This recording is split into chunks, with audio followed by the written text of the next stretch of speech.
Mari kita berdoa. Bapa di surga, terima kasih untuk penyertaan-Mu sepanjang malam istirahat, sehingga boleh bangun pagi ini dengan tidak kurang satu apapun juga. Kami sedia untuk mendengarkan firman-Mu, berkati firman ini boleh menuntun kami hari ini. Ini doa kami dalam nama Yesus, amin. Renungan pagi kita hari ini, hari Senin 17 Mei 2021, dengan judul, Ketika ia dicaci maki, ia tidak membalas dengan caci maki. Ayat inti kita hari ini, 1 Petrus 2 ayat 23, ketika ia dicaci maki, ia tidak membalas dengan mencaci maki. Ketika ia menderita, ia tidak mengancam, tetapi ia menyerahkannya kepada Dia yang menghakimi dengan adil. Betapa sering kita merasa bahwa kita telah diperlakukan dengan tidak adil, bahwa segala perkara telah dikatakan tentang kita yang tidak benar, dan kita telah ditempatkan dalam terang yang palsu di hadapan orang-orang lain. Kalau kita dicobai seperti itu, kita akan perlu mengadakan penjagaan yang ketat atas roh dan perkataan kita.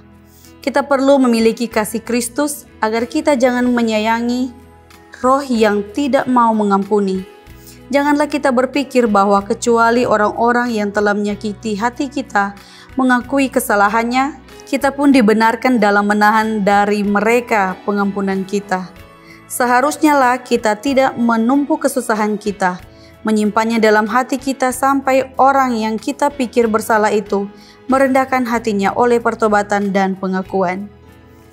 Betapa berat pun mereka telah melukai kita, janganlah kita sekali-kali menyayangi kesusahan kita itu dan bersimpati dengan diri sendiri atas luka-luka kita, melainkan sebagaimana kita berharap kepada Allah untuk mengampuni segala kesalahan kita, begitu pula kita harus mengampuni orang-orang yang telah berbuat salah kepada kita.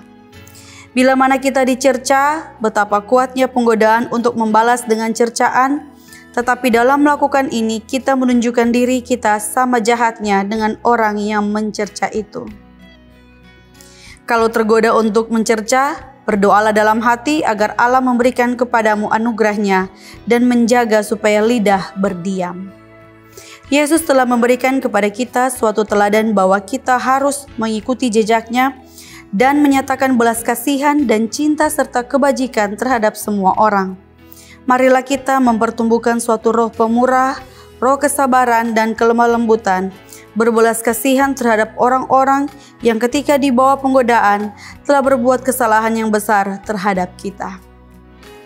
Kalau mungkin, marilah kita menyembuhkan luka-luka itu dan tutup pintu penggodaan oleh membuangkan segala penghalang yang telah dibuat oleh yang bersalah itu di antara dirinya dan kita.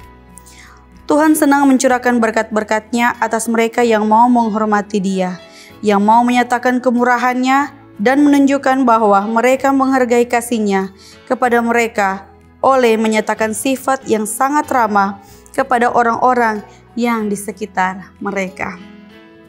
Cara kita membalas ketika kita dicaci maki ialah mempertumbuhkan suatu roh pemurah, roh kesabaran, kelemah lembutan, dan berbelas kasihan. Dengan pertolongan Tuhan, kita dimampukan. Tuhan memberkati kita. Mari kita berdoa. Bapa di surga, terima kasih untuk firman-Mu di pagi ini. Boleh mengajarkan kami Tuhan untuk lebih rendah hati, lemah lembut, boleh menjadi bagian dari kami. Terlebih khusus hari ini dalam menjalani akan aktivitas. Sertai kami hari ini Tuhan, dalam nama Yesus kami berdoa. Amin.